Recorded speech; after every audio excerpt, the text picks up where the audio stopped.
I am genuinely so excited to start this one. I may not show it by fucking am. William T. Volman, the ice shirt. I am so fucking hyped for this one. Right.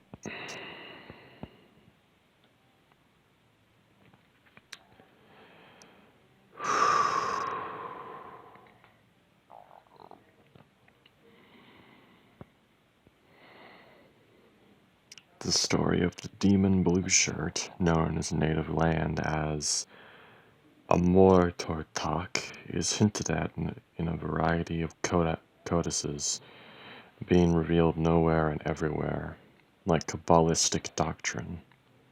Explication, therefore, remains a task of a most celestial difficulty. A pity for me, as I could otherwise be drumming my fingers and peering amberly through my window bars of the driveway, but I do my best. In but two sources, then, has everyone found direct mention of this lord of our secret worship. The Grendinga saga, known in English as the Tale of the Greenlanders, circa 1190, and its companion Eirik's saga, circa 1260. In both of these he appears in the form of a giant glacier mountain, which some are disposed to equate with Gunbjorn's Peak at 12,500 feet, the highest point in Greenland. Others with the lesser glacier tower of Ingolfsfjord near Angmagslik. No traces of demonic origin were reported by the expedition that first scaled the former summit in 1935, nor is Ingolfsfjord anything more than a sky-colored eye of ice, gazing dully out upon the sea. Where, then, is Blue Shirt? Why, nowhere and everywhere, history being nothing more than a long list of regrettable actions. Such equivocation should not surprise us. But where corpses were buried recently, there the grass grows thick. Such signs, and there are ever so many others, may be read by those to whom truth is more important than beauty. But what if, as in our case, it is winter, so that the sun has gone away and the grass lies deep beneath the ice? Well, as on a darkly moonless night, the sensible course may be to become a part of the darkness, so there we may learn to conceive nothing from nothing, proceeding gropingly upwards then against a frozen night cliff. Of 12th and 13th century words, we must ascend many dark chimneys to attain the greater darkness. Here our two sagas brace each other. Here the two sagas brace each other, for they are climbing legs, left and right. Freydis and Gudrid. Gudrid, Bjarni and Leif, and so up the ice mountain we duly trudge, as if we did not even know that the eyes decompose first, that arsenic is almost tasteless, that younger bodies take longer to putrefy.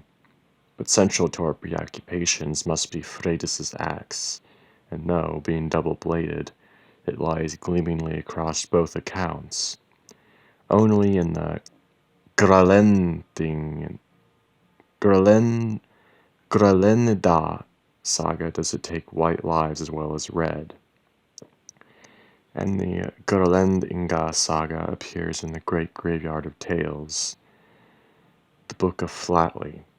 Yeah, I'm sorry, there's a lot of, Norse words here, so... I mean, from what I've read so far, this is gonna be fucking good. I mean, obviously, this is Volman himself talking. This is not it's not really a story more so as it's fictionalized history. which I love. The Fléti Jarbok is so named because it was commissioned by Jan Finnsson, a wealthy farmer on the Isle of Flatey in Bringdafjord. The name of the scribe who did the work is, of course, lost. The first page was begun in 1382. The last was finished 13 years later.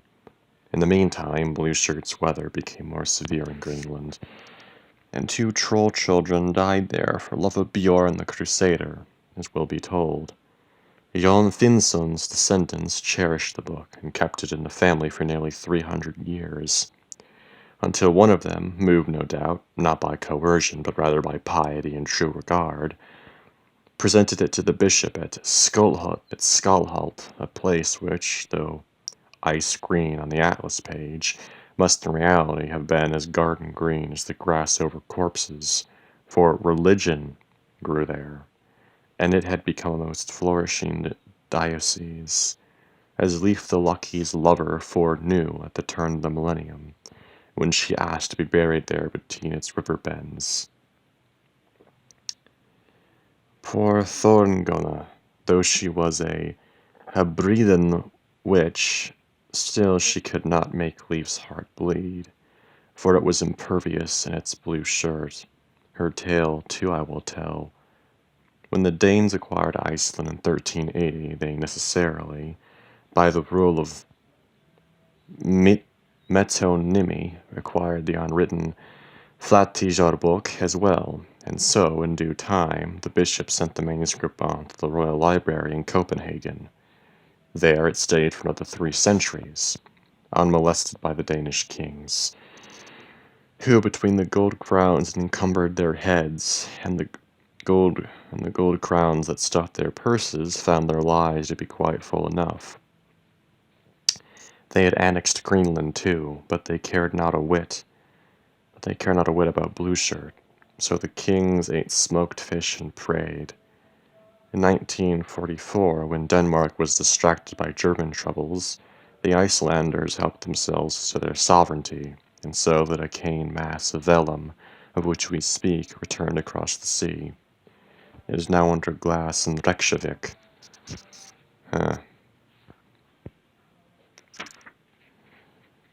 Whoa, what the fuck is that?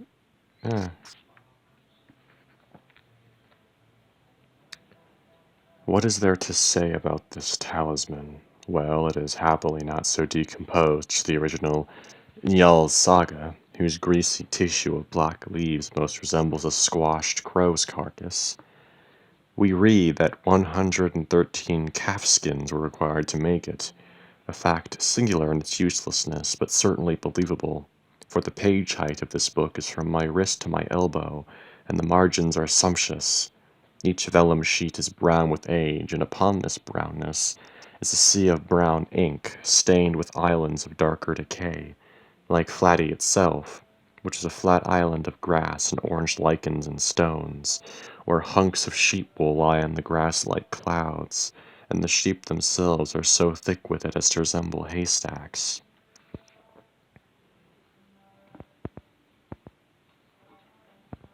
Oh my god, I love it.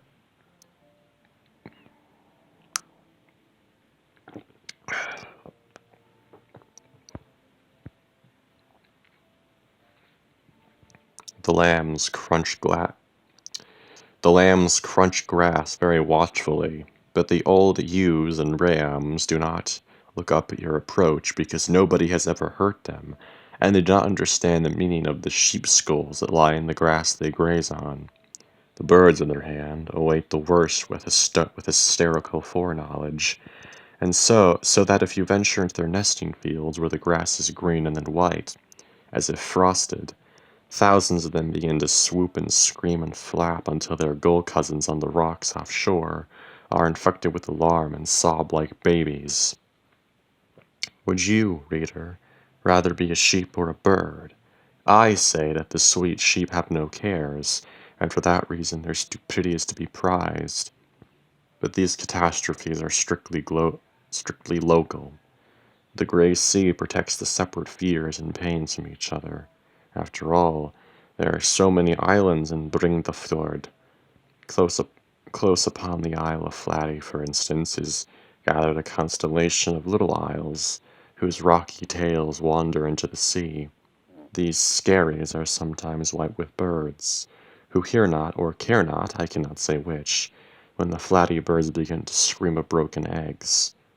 Black and white ducks drift serenely around the perimeters of those isles. All low isles, by the way, formed of parallel slabs of rock piled upon each other at a steep angle to the sea. Their ridge tops are nothing but rocks on rock, with gray and yellow lichens, so that your eye goes less frequently across the water to other low islands, then down the mossy, rocky slope you stand on, and across the rolling grass to the flowers. So many flowers, more flowers than islands.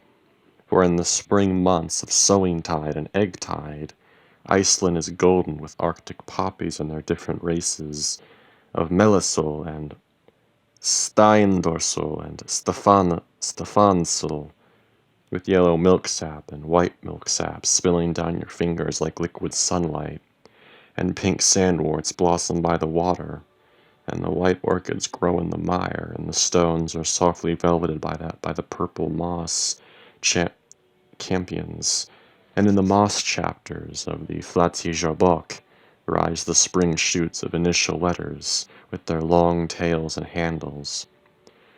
From their cliff ledges among the words they send down fertile runners, like the pea that goes far down to the margin to sprout a red flower, pillowed against little delicate white leaves. Just as a woman's vagina is lovingly pillowed by secret fragrant hairs, and a white and green bone blossom swells its ruffles inside the head of that pea that begins the story of how Freydis and Blueshirt brought the frost to Vinland, and the words themselves are flower silhouettes with wriggling dark roots, so that every story isle is a flower isle carpeted with ease, and every flower isle is peculiar to itself. Although, as I have said, there are uncountable numbers of them in Briendafjord, and the tide comes in and the tide goes out, but the isles remain on the sea page like all the different stories that crawl letter by perfect letter in the 2-column sheets of the Flateyjarbók. Among these stories, for the reasons given above, I have trapped myself in the Grönlendinga saga, which rises like a column of rock in the grey sky between the saga of King Olaf Tyrgvesson, among whose skull cliffs scream ghouls and Christian ghosts, and the saga of King Olaf the Saint, a softer, mossier story, generally, although not without eye gougings or mutilations of hands and feet. By divine right I now command these story isles to burst into flower, and if they do not, no matter, for I will seed them with my own imagination. Upon the rockiest chapters I will plant the moss of my speculations. Through the moss my asphodels and orchids will rise, fertilized by that poor dead bundle of 113 calfskins. That is some good shit, man. Holy fuck. And there's a, I don't know what this is.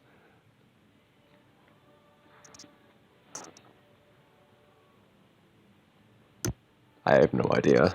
It's very blurry. Looks like a map, maybe? Wait, that was just the preface, right? Now we're in the actual book. The ice shirts. In a geographical tradition of northern Europe, Vinland came to be located among the mists and ice of the Northern Ocean and Arctic latitudes. Professor of Maps, 1965. The ice is like a mean dog. He always waits for you to stop watching him, and then he tries to get you. Wainwright Eskimo, circa 1964. Huh. I mean, I wouldn't know winters that bad, but I've definitely encountered some bad winters in my time, and they suck. I will never live up north again. Well, unless Ezra can't move, in which case, whatever. 1. The Changers, or how the bear shirt was lost and the ice shirt was found. Oh boy. Oh boy, here we go. How long is this chapter, actually? Oh Christ. There's a map. I'm not skimming it, I'm just trying to see how long this chapter is.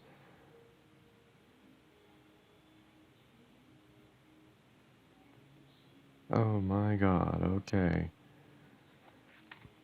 Yeah, there's no way that I can do this in a single video. Wearing the bear shirt. Circa 200 to circa 940. Oh boy, that's a long, long time ago. Towards the east, there is a place called the Ice Pass. Through it, they say, there is a way towards Greenland, but I was never there. Jan Welzel, I think. The Quest for Polar Treasures, 1933. Just as incipient dizziness may be proclaimed by a change in the cadence of running water, so Greenland, being too hard a fact to follow at once upon the world's endurance, first presented itself by means of secret signs, or so I should write to please you, for what history of our continent could be of interest that did not deal in secrets, or at least with imitations across the sea bites that none of our northern fathers could readily interpret, being preoccupied of themselves by on-green pursuits even in summer, when the birds sang to the sun, for all the long green moss days, for grandfather weather was grey weather, cloud wall tight against the sun's golden tears, so that wherever men came the thunder of grey armor, the screaming of grey war horses, the war shower of grey arrows, Thord Coben's son, while in winter men were cold-bound, grey-bound, watching grey snow sifting down between grey branches as silver-grey icicles grew long from the roofs of their houses. Snow mists hemmed the farmsteads in. Snow fell grey in the black forests, and north and east the mountains were greyly snow-clad. Where the frost seeds had sprouted, grew new trees of ice, whose branches were harder than iron. But there was one tree that gave life. Yggdrasil, right? Though it rose so high into winter darkness and summery afternoons that we cannot understand it. I was right. Yggdrasil, the world ash, whose third root covered us, the first roofing hell, the queen of the dead, and the second affording frost giant sky in Jotunheim. This tree was always green, dew-covered in its boughs. In its boughs the birds sing to the sun for the long green moss days. This tree stood green above the well of Weird. Yet even here there was no peace, for rabbits gnawed at its leaves and branches, and fat serpents gnawed at its roots beneath the earth. I thought it was a giant squirrel and a giant snake, but whatever. The bear shirt. This appears to me quite natural.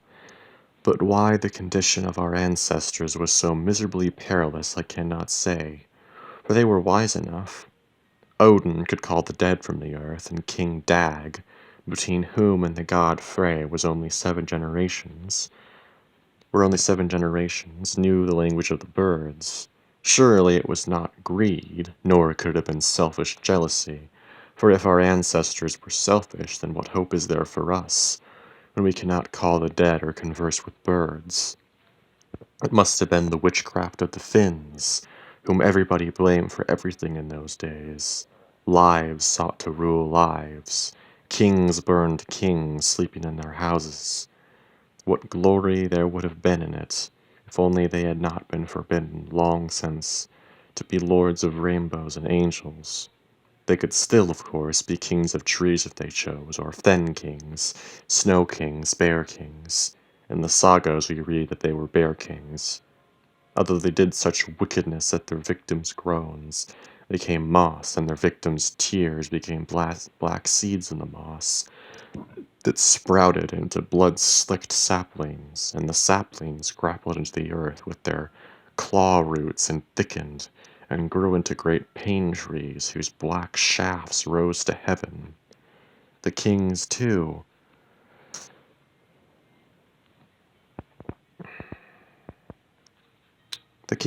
suffered, because on becoming bears, their hairy shoulders grew so wide that they spanned the narrow forest avenues, so that the jagged pain leaves and grief leaves tore their flesh as they ran bellowing towards each other, and every leaf was green and fragrant, and the light swirled around them. When they came sniffing in the tree shadows, their faces ran like pigment down a canvas, in correspondence with their liquid desires, so that sometimes they sprouted yellow bear fangs beneath their beards, and the hair thickened on their cheeks, and then a moment later their skin was gray-green scaled like tree bark, and they wept tears of sap. At times they were even men, ruddy-faced with full lips, looking abstractedly at their mismatched hands, one unclawed, the other still velvet-spotted with great black bear pads in which the talons gently curled. In those times, a man might be born a wolf of evening, as the Icelanders called him, a bear shark. Oh, for fuck's sake, I want to kill those dogs. When his fit came upon him, he howled like a wild beast, foamed at the mouth, and gnawed at the iron rim of his shield. Arrows could not kill him, fire could not burn him. So too the changing fit came upon the kings, and they made themselves bears. Then, having overborne each other, they knew not how to be discreet, and charged on down their bear roads, so intoxicated by metamorphosis that they were sure they grew bigger each time they changed their skins, being heedless of the habits of their serpent brothers and lobster cousins, who hide under stones until they are surely hardened in new forms. The bear kings gloated and contemplated cross sweeps of their great arms across their enemies' faces, so brassily through the tree faces, gashed and ripping, and as they gloated they lay in the sunlight that shouted so brassily through the trees, and the sun music rolled from golden horns, and lulled the bears to sleep head on paw. Then by murder and trickery they were easily undone by others. Sometimes they undid each other simultaneously, as was the case with the brother kings Alric and Eric, each of whom wanted to engorge his twin, and so nourished grow for himself a bright double kingship skin. They went riding, and at the same moment smashed each other's skulls in with their bridles. Okay then, wow. I'm really liking this so far. This is fucking good.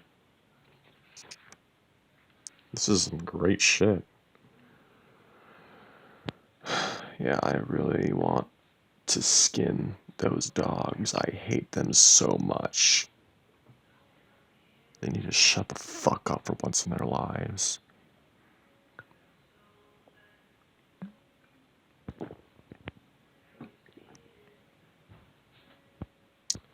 The shirt of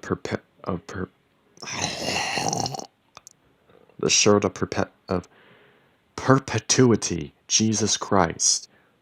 Oh, that game of changing. The players did not really want to be anything. They only wanted to be what they were not. Nobody saw that change came of its own, unfolding as was ordained, so that one could be as ungracious to rush it as to stay it, which latter in his anxiety did King On, Jorun's son, who did not want to die, and so offered up 9 of his 10 sons to Odin for longer life. One by one, and longer life Odin gave him, although in time he could not walk, and then he could not sit, and then he could not eat, and still he wanted to sacrifice his 10th son, but the Swedes would not allow it, and so King On died. Imagine the terror that kept him from seeing, that most corpses closed their eyes so peacefully, how his skull gaped before he was dead, the flesh around it hardly more than a worn habit. And all along he had known that it must someday be so. He knew it before his father was hanged by the king of Hålogaland. He knew it when he fled from 2 kings of Denmark. He knew it when his wife died and was buried in the ground, the horrible empty space beside her, that waited for him and must be filled with a dead body someday, and that his dead wife's skull would kiss his skull in a great hard clack of bone. But his knowing the inevitability of it did not at all help him. So he mummified himself alive for his second 60 years, taking only mummy amusements that made his mummy mouth grin, and grin in the coolness of his palace vaults, where he sat to be safe from drafts and wars and angry suns. So he preserved his bones as if they were Turkish glass, but finally had to change just the same. He had to put on the mold shirt. That's a disturbing story. Yes, the king just killed 9 of his 10 sons to stay alive forever. Yes, indeedy.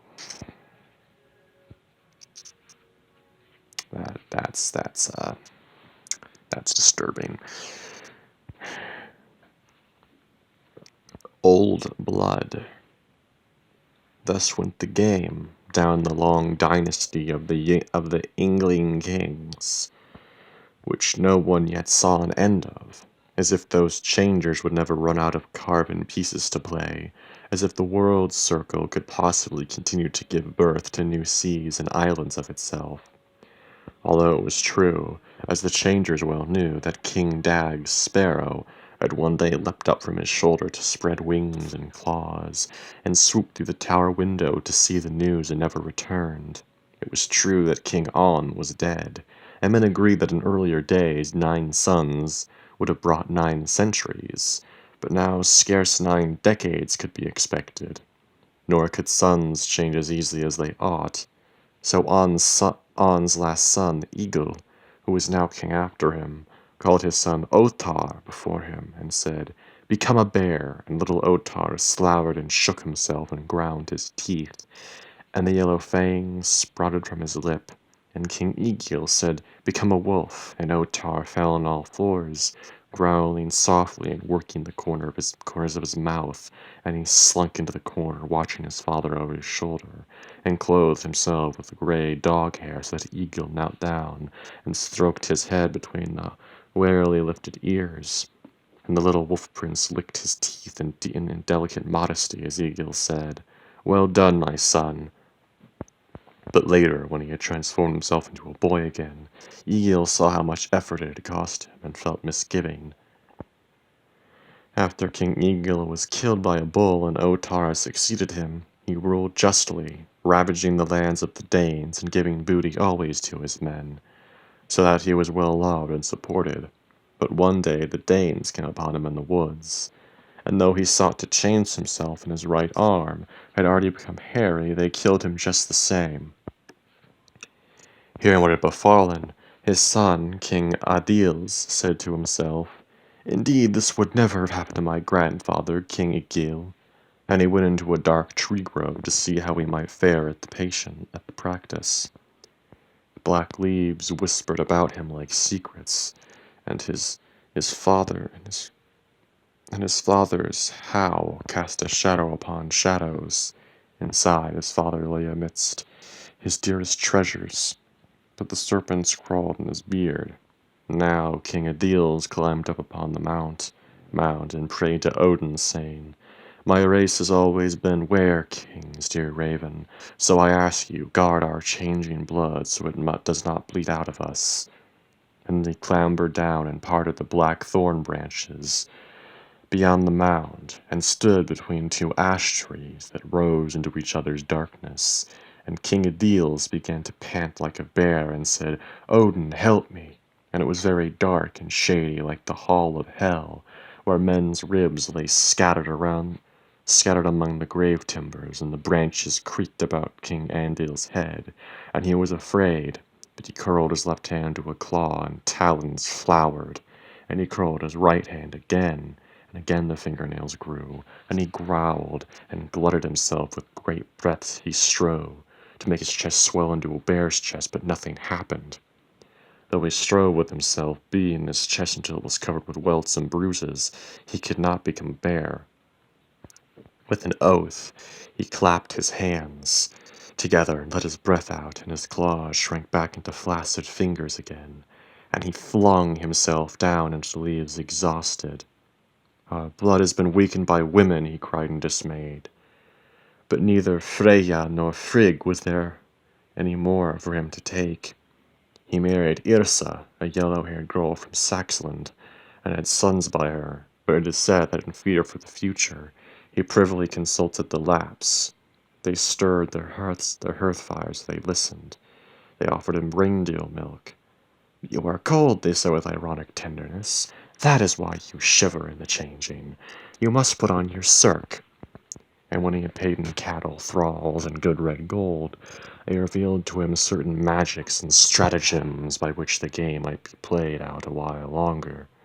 For although indeed the god blood was failing with the new generations, yet sufficient powers remained in the hearts of animals to help.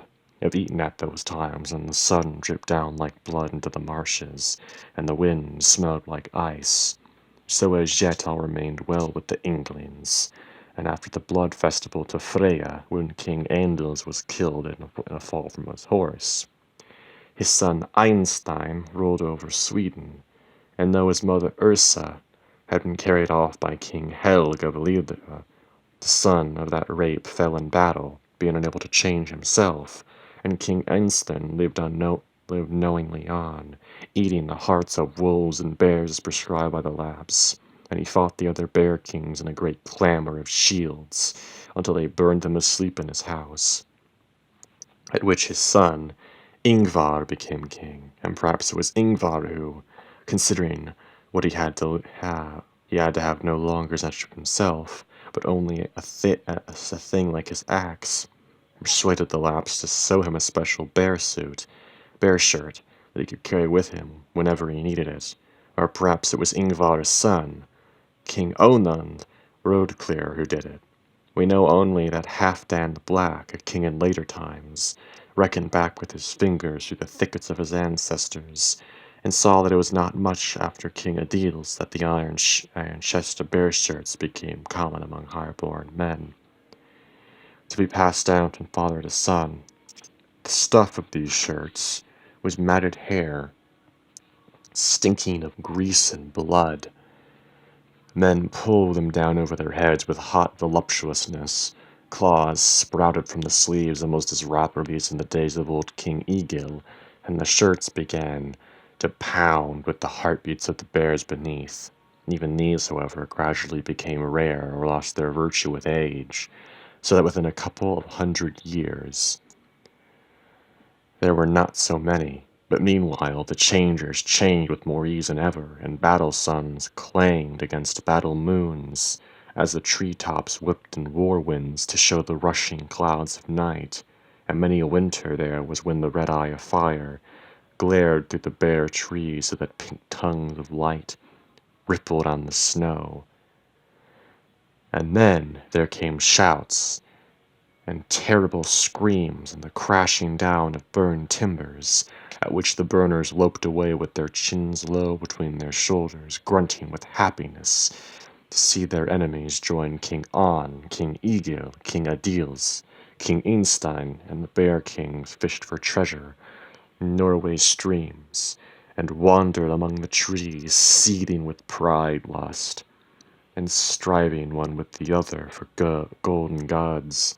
Many a summer field was marked by the swaggering prince of the usurping bears, and then other changers trampled the soil, as if runes and words had been written one upon the other on a single page, so that the whiteness of the evening fields was dark with bear hordes growling and tearing each other to pieces in mad rages, while the wolf kings skulked on the outskirts, waiting for their chance. But the Ingling dynasty came to its end at last with Onan's son, King Ingzhou the Evil Worker. This is fucking great shit. Holy fuck. This is great shit. I love it. Oh